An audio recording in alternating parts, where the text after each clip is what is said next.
अगर ये यूरोपियन नहीं है तो फिर ये इंडिया हो सकता है।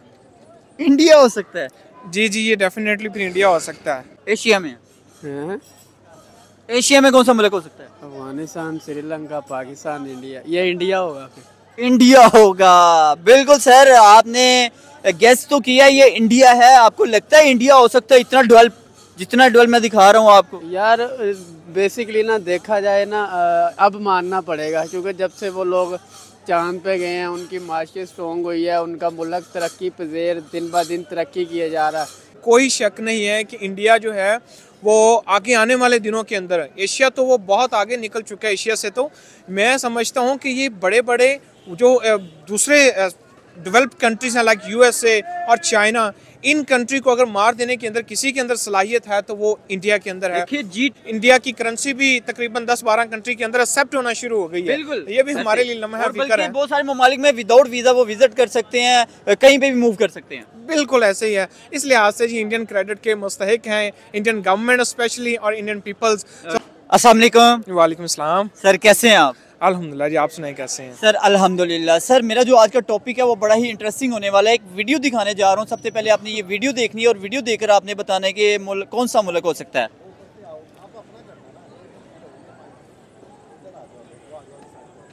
आई गेस ये यूरोपियन कंट्री में मेरे ख्याल से कुछ लग रहा है। इतनी बड़ी जो टेक्नोलॉजी है और इस एतबार से बड़ी बड़ी बिल्डिंग्स हैं, देखिए ना, इंफ्रास्ट्रक्चर इंफ्रास्ट्रक्चर और ये सारा निज़ाम, ये तो कोई यूरोपियन कंट्री का हो सकता है। एशियन में तो मेरे ख्याल से नहीं है। अगर मैं ये कहूँ सर ये यूरोपियन नहीं है बल्कि एशिया में ही है, तो फिर कौन सा मुल्क हो सकता है? अगर ये यूरोपियन नहीं है तो फिर ये इंडिया हो सकता है। इंडिया हो सकता है। जी जी, ये डेफिनेटली फिर इंडिया हो सकता है। आपको लगता है कि यूरोपियन के मुकाबले में इस टाइम अगर कोई मुल्क डेवलप कर रहा है तो मेरे ख्याल से आपको लगता है कि इंडिया हो सकता है? जी जी, यूरोपियन के मुकाबले में अगर किसी कंट्री ने टेक्नोलॉजी के ऊपर, इकोनॉमी के अंदर और हर एतबार से अगर कोई किसी को कम्पीट करेगा तो वो इंडिया होगा, बिकॉज एक बहुत बड़ी इकोनॉमी हब बनने जा रहा है। तो मेरे ख्याल से इस तरीके की इनोवेशन सिर्फ इंडिया के अंदर आ सकती है। वैसे भी हमने काफ़ी देखा है कि मेडिकल के अंदर as being the students of sports sciences, हम जब भी कोई रिसर्च का कोई एलिमेंट सर्च करने की कोशिश करते हैं तो पहली चीज़ हमारे अंदर इंडियंस आते हैं।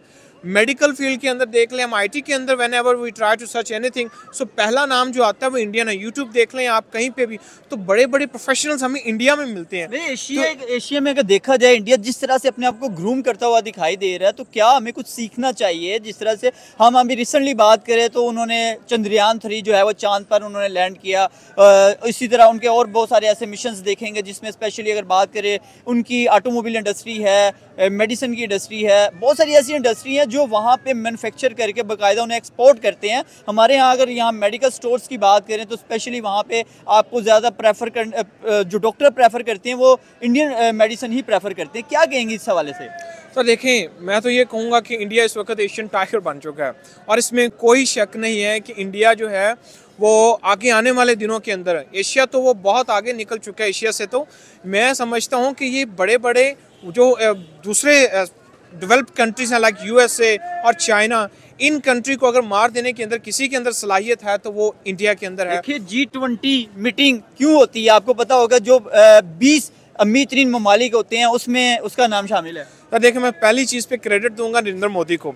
किस बात के ऊपर दूंगा? देखें, अगर वो उन्होंने टेक्नोलॉजी की बात की है तो चंद्रयान की जैसे आपने बात की है, अगर वो फेल भी हुए हैं, बड़ी लोगों ने बातें की हैं, लेकिन उन्होंने अपना जो मिशन है वो फोकस रखा है, अपने गोल के ऊपर वो डिटर्मिन्ड रहे और उन्होंने दुनिया को बताया है कि India has power to do something great. So India के अंदर जो चीज़ें मौजूद हैं दुनिया को वंडर्स करने के लिए वो उन्होंने साबित किया है। वो कहते हैं ना कि action speaks louder than words. आपके जो एक्शन है वो ज़्यादा बताते हैं।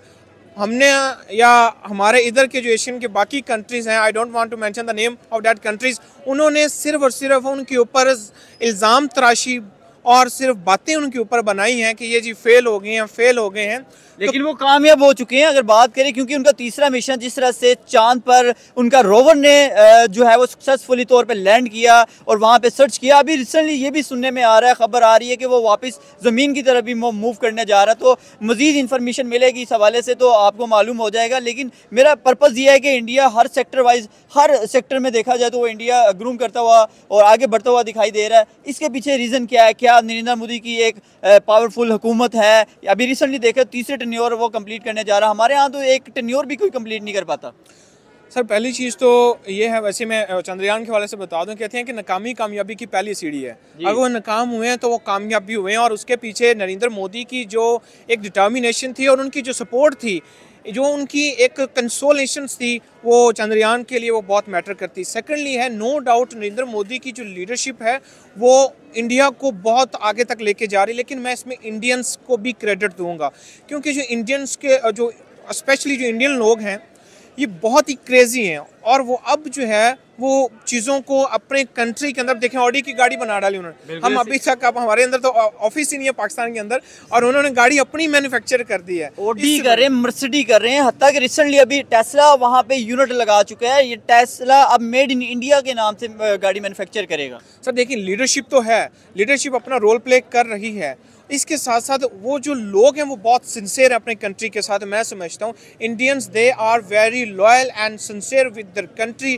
दिस इज व्हाट कि वो इस तरह से रैपिडली प्रोग्रेस कर रहे हैं, और आने वाले दिनों के अंदर इन्वेस्टर भी तभी आता है जब आप मुल्क में, आपका मुल्क स्टेबल होगा, सेटिस्फाई होंगे, तभी कोई आपके मुल्क में इन्वेस्ट करने को तैयार होता है। एक तरफ देखा जाए तो पाकिस्तान तो शायद कोई 35 से 40 साल की बात करें या उससे पहले की भी बात करें, तब से लेके आज तक वो स्टेबल ही नहीं हो सका। किसी ने भी 1947 से 5 साल का जो एक इक़्तिदार होता है वो उसे कंप्लीट नहीं कर पाया। मैं आपको एक बात बताऊँ, हम जिस नाजुक मोड़ पे बैठे हैं ना जी, ये मोड़ नहीं खत्म हो सकता आगे आने वाले 30 सालों में भी। अगर 70 सालों में भी हम नाजुक मोड़ से नहीं ना गुजर सके, तो अब आने वाले दिनों में या आने वाले सालों के अंदर भी हम एक्सपेक्ट नहीं कर सकते, क्योंकि हमारे पास लीडरशिप है कौन सी? वही 30-40 साल से जो लीडरशिप आ रही है वही लीडरशिप आगे लेके चलनी है। तो हम क्या इससे एक्सपेक्ट कर सकते हैं? तो हम दुआ ही कर सकते हैं अल्लाह ताला पाकिस्तान के हाल पे रहम फरमाए, और इनके जो सियासतदान हैं उनको अल्लाह ताला हिदायत दे कि इस मुल्क के लिए सोचें कि हमारा हमसाया देख लें। देखिए, तनकीद भी किसी जो है ना किसी वजह से होती है। हम किस बात पे उनके ऊपर तनकीद करें? इंडस्ट्री में हमसे ऊपर हैं, मेडिकल फील्ड में हमसे आगे, आईटी के अंदर हमसे आगे, हम उनसे कंपेयर करें तो क्यों करें? मेरे ख्याल से हमें उनके लिए कोई गर्ज हो सकती है, लेकिन इंडिया को इस टाइम पे हमसे कोई गर्ज नहीं है। बल्कि अक्सर हम जब भी कंपैरिजन करते हैं तो इंडियन कहते हैं यार आप लोग अभी भी हमारे साथ कंपैरिजन करते हैं, उनके साथ हमारा कंपैरिजन नहीं बनता। वो बेशक दूसरे ममालिक जो इस टाइम तरक्की याफ्ता ममालिक हैं उनके साथ उनका कंपैरिजन बनता है। चाइना के साथ वो आने वाले टाइम में वो दुनिया की तीसरी बड़ी इकोनॉमी बनने जा रहा है, दुनिया की 5वीं तो वो ऑलरेडी है। देखें सर, यही बात है, और जिस तरीके के साथ वो चल रहे हैं होपफुली वो आगे बहुत सारे कंट्रीज को मार देंगे। देखिए, बात होती कोलैबोरेशन के साथ, मैं लास्ट पे एक बात कहना चाहूँगा, वो होती कोलैबोरेशन के साथ, यूएसए के साथ, चाइना के साथ उनकी जो कोलैबोरेशन, इवन डैट के प्राइम मिनिस्टर इमरान खान के दौर के अंदर जब हमारे पास सऊदी जो वली शहजादा यहाँ पे है, पाकिस्तान में उसने 2 दिन स्टे किया, इंडिया के अंदर 1 हफ्ता वो रह के गया। इस चीज़ से अंदाज़ा होता है कि इंडिया के अंदर जो इन्वेस्टमेंट है कितनी रैपिडली बढ़ रही है और किस तरीके के साथ वो आगे बढ़ रहे हैं। और आगे देखें, एज ए एशियन मेरे ख्याल से हमारे लिए भी ये एक प्राउड की बात है। चलें हम नाज़ हैं, हमारे एशियन में कोई एक कंट्री तो आगे बढ़ रहा है ना जो यूरोपियन को कम्पीट कर रहा है। बिल्कुल सर। लास्ट पे मैं सिर्फ इसमें एक छोटी सी चीज़ और ऐड कर देता हूँ। रिसेंटली आपने देखा होगा कि यूएई में कुछ मीटिंग जारी थी जिसमें हमारे निगरान जो केयर टेकर प्राइम मिनिस्टर थे उन्हें लास्ट पे उन्हें खड़ा किया गया, और नरेंद्र मोदी जो कि यूएई के बिल्कुल प्रेसिडेंट के साथ खड़े थे। सर बात होती है लीडरशिप और आपके विजडम की, तो नरेंद्र मोदी का विजडम और उनकी डिटर्मिनेशन, उनकी मुल्क के लिए सिंसेरिटी, लॉयल्टी और जो स्टेबिलिटी के साथ और जिस विजन के साथ वो आगे बढ़ रहे हैं, दुनिया उनकी रिस्पेक्ट करती है। ठीक है जी, और यही बात है मेरे ख्याल से। अब तो इंडिया की करेंसी भी तकरीबन 10-12 कंट्री के अंदर एक्सेप्ट होना शुरू हो गई है। बिल्कुल, ये भी हमारे लिए लम्हा फिक्र है। बहुत सारे ममालिक में विदाउट वीज़ा वो विजिट कर सकते हैं, कहीं पे भी मूव कर सकते हैं। बिल्कुल ऐसे ही है। इस लिहाज से जी इंडियन क्रेडिट के मुस्तहिक हैं इंडियन गवर्नमेंट स्पेशली और Indian peoples. So from Pakistan I always say कि जी बहुत ज़्यादा ही लॉयल लोग जिस तरीके के साथ चल रहे हैं, आगे आने वाले दिनों के अंदर वाकई ये एक बहुत बड़ी इकोनॉमी दुनिया के सामने नमूदार होगी जी। ओके। या तो यार ये दुबई है या कोई यूके का शहर लग रहा है मुझे। क्या वजह लगती है, मतलब यूके या दुबई लगने की वजह क्या लगती है? इंफ्रास्ट्रक्चर ज्यादा स्ट्रॉन्ग नजर आ रहा है? बिल्कुल डेफिनेटली, ये देखें ना जिस तरह से वो दिखा रहे हैं कि वहाँ का एनवायरनमेंट ज्यादा बेहतर है, बिल्कुल प्रॉपर हर चीज मैनेज की जा रही है। हाँ।